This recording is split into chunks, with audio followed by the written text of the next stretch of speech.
Bang, hari ini Ya, terima kasih teman-teman sudah menyempatkan waktu. Alhamdulillah hari ini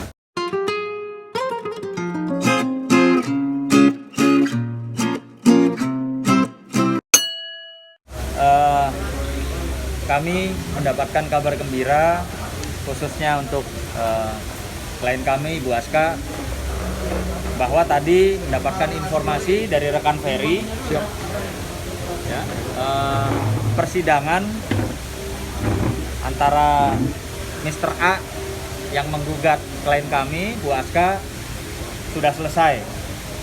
Artinya sudah ada satu kepastian hukum, ketetapan hukum yang dimana tadi diinformasikan melalui e-court ya, e-court Bang Ferry, melalui e-court bahwa pihak pengadilan tidak mengabulkan gugatan dari pihak Mr. A. Mungkin untuk lebih detailnya bisa ditanya sama Bang Ferry yang beracara di pengadilan.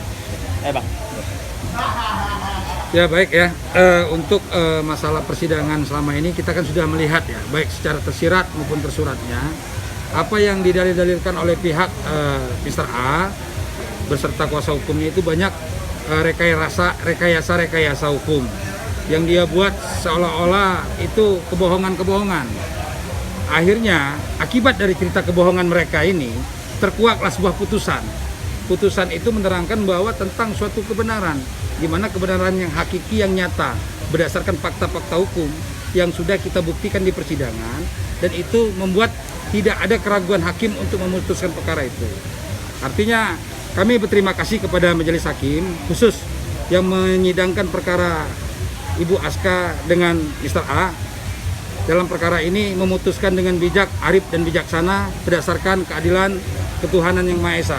Dikarenakan gugatan mereka ditolak, artinya dengan ditolak secara keseluruhan mereka tidak diterima, baik masalah permohonan isbat nikahnya, masalah perceraiannya, berikut juga dengan untuk hak asuh anaknya, seperti itu. Jadi artinya kebohongan-kebohongan mereka hari ini udah terbukti bahwa mereka itu tidak benar dan mereka salah. Artinya perkawinan antara Ibu Nuning Irfana dengan Mr. A masih sah secara negara. Ini putusan, artinya ini putusan yang sifat berkekuatan hukum tetap, tidak bisa kita main-mainkan. Ini kata negara hukum punya payungnya, seperti itu. Aska sendiri gimana? Udah dapat perasaan yang lega sih, ada titik terang di sini gitu di putusan di pengadilan itu. Seperti apa? Ya bahagia sih, karena kan memang harusnya ditolak. Sedangkan isbat nikah kan harus mau sama mau ya nikah itu ya. Sedangkan saya kan udah nggak mau. Dia selalu memaksa adanya pernikahan. Aska tahu nggak sebelum menikahi kamu secara apapun itu, kalau si Mr. A ini ternyata masih terikat dengan satu perkawinan dengan wanita lain? Dulunya nggak tahu Bang, karena aku cari tahu bulan Maret tahun ini, aku baru tahu ketika ceknya di KUA Cilandak. Iya. Pertanyaan saya, waktu kamu nikah, ya, kamu tahu nggak bahwa Mr. A ini punya istri loh? Nggak tahu. Nggak tahu ya? Jadi tahun itu sudah perjalanan persidangan. Betul. Iya, tahunya sejak ada perkara ini gitu kan? Aska sendiri mungkin ada rasa penyesalan atau seperti apa Kak? Nyesel banget sih, ada nyesel ada. Cuman mau nggak mau ya harus terima takdir gitu. Harus move on, harus berjalan lagi karena kan hidup masih panjang.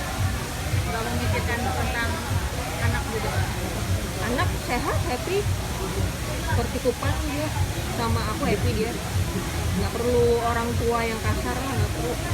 Dan yang pasti kan klien kami kemarin ya, ketika memang ada permintaan dari pihak Mr. A untuk bertemu dengan putrinya, pihak klien kami juga tidak menghalang-halangi.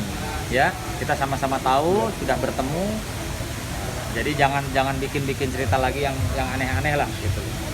Nah, kalau dibilang ibu tidak bertanggung jawab, ya silakan dilihat di media sosialnya bagaimana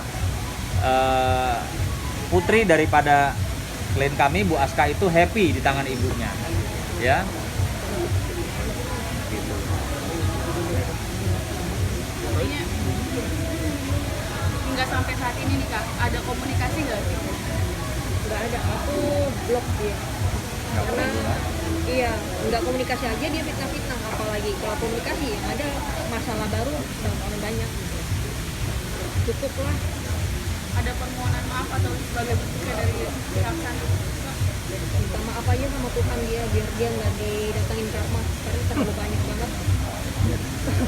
Oke, Aska, kalau melihat dari interview kita kemarin sama Alif dan kuasa hukumnya kan memang dia selalu tidak membenarkan apapun itu bukti-bukti yang memang dikeluarkan dari Aska dan kuasa hukumnya, termasuk salah satunya dia tidak benar-benar mengakui bahwa adanya pernikahan dengan Nuning.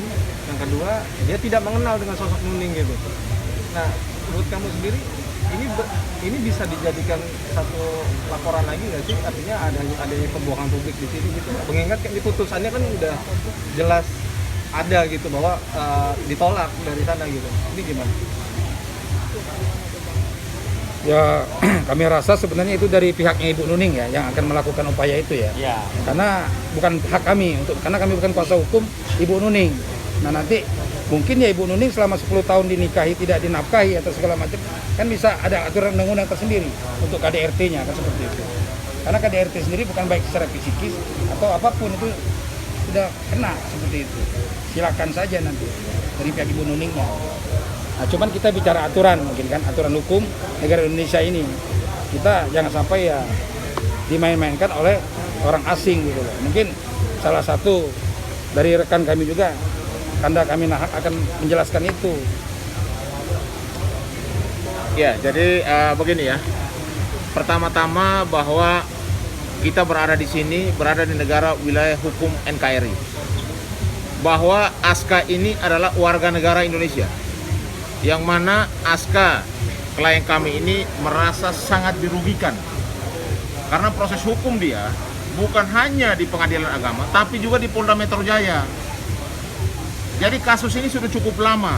Kami sudah menyampaikan berkali-kali kepada pihak Polda Metro Jaya, terutama penyidik, untuk segera menindaklanjuti laporan yang saat ini perkaranya sudah naik ke penyidikan terkait dengan dugaan pemalsuan akta anak.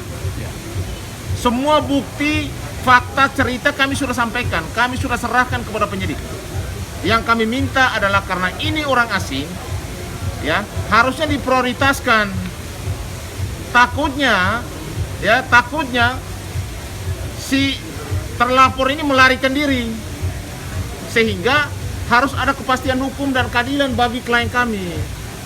Yang ada di sini adalah prosesnya berlarut-larut, bahkan proses di pengadilan agama pun sudah 2 kali dia gugat.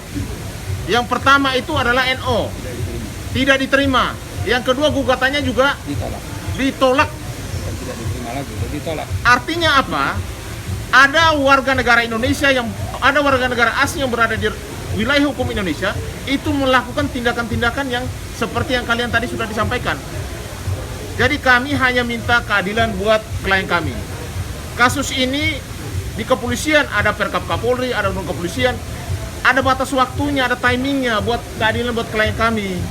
Kami harap supaya proses ini segera dilakukan sehingga cepat adanya kepastian hukum dan juga kepada pelaku mendapatkan yang namanya efek jera. Setiap warga negara asing yang datang di Republik ini harus taat dan tunduk kepada hukum Republik ini. Karena di sini bukan hanya menyangkut soal hukum pidana, tetapi juga masalah hukum keimigrasian, itu loh. Makanya kami harus di sini sampaikan yang pertama, karena sudah 2 kali gugatan dan saat ini juga ada gugatan yang di mana gugatan ini pun ditolak. Artinya apa? Pihak kepolisian harus segera merespon. Dan kami juga membawa gugatan kepada pihak kepolisian bahwa ini memang ada dugaan si terlapor ini mengulur-ngulur waktu. Ya, melapor sini, gugat sini dan lain sebagainya. Yang akhirnya kepastian hukum kepada dirinya sendiri itu tidak tersentuh. Nah, inilah yang kami minta supaya adanya keadilan dan kepastian hukum kepada klien kami. Warga negara asing yang berada di Republik ini harus taat dan tunduk kepada hukum negara kita. Sebaliknya kita di luar negeri pun akan diperlakukan yang sama. Bagaimana para perempuan di Indonesia ya, bukan hanya ya, Aska ini bukan hanya dalam kapasitas melaporkan soal dugaan pemalsuan.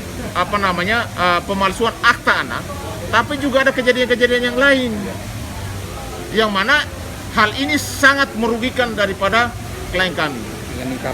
Jadi kami juga berharap ya supaya pihak daripada Alif cukup sudah ya, stop sudah untuk melakukan rekayasa-rekayasa Ya.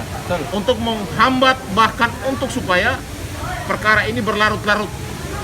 Ini adalah tugas daripada kepolisian. Nggak pernah nikah resmi ya, bukan begitu. Dia paksa-paksa ngajak nikah resmi, sedangkan kita nggak mau karena aku pernah mukul kan. Kita minta pisah. Ada KDRT di situ. Iya, tukang pukul. Nggak ada lah yang mau nikah resmi sama dia. Oke, Mas, selain kasus tadi dan udah dimenangkan sama Mas sendiri, ada lagi Upaya-upaya saudara A ini untuk mengulur waktu ya atas laporan kami di Polda. Dia membuat laporan-laporan terhadap klien kami yang dimana terus terang aja kan kita semua orang hukum ya. Mr. A ada kuasa hukumnya, artinya ya seharusnya kuasa hukum juga bisa menasehati. Kuasa hukum itu bukan cuma kuasa hukum loh, tapi penasehat hukum juga bisa menasehati kliennya, yang dimana sudah kita fokus saja atas laporannya Bu Aska, ya kan? Bukan kita malah bikin laporan lagi, malah bikin gugatan lagi gitu, ya.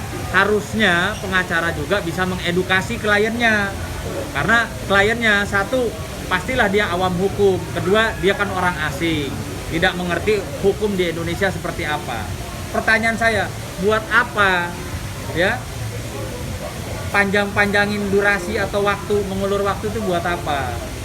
Sudah kita buktikan kan, 2 kali gugatan, 2 kali ya. Kalau bahasa gampangnya, bahasa yang mudah dimengerti, 2 kali kalah ya. Dicatat tuh, 2 kali kalah. Lalu mau apa lagi gitu loh. Besok mau istilahnya mau bikin laporan apa lagi terhadap klien kita. Klien kita sudah cukup loh menderita. Ini di negerinya dia loh, tempat dia lahir loh. Ya, ini Indonesia loh.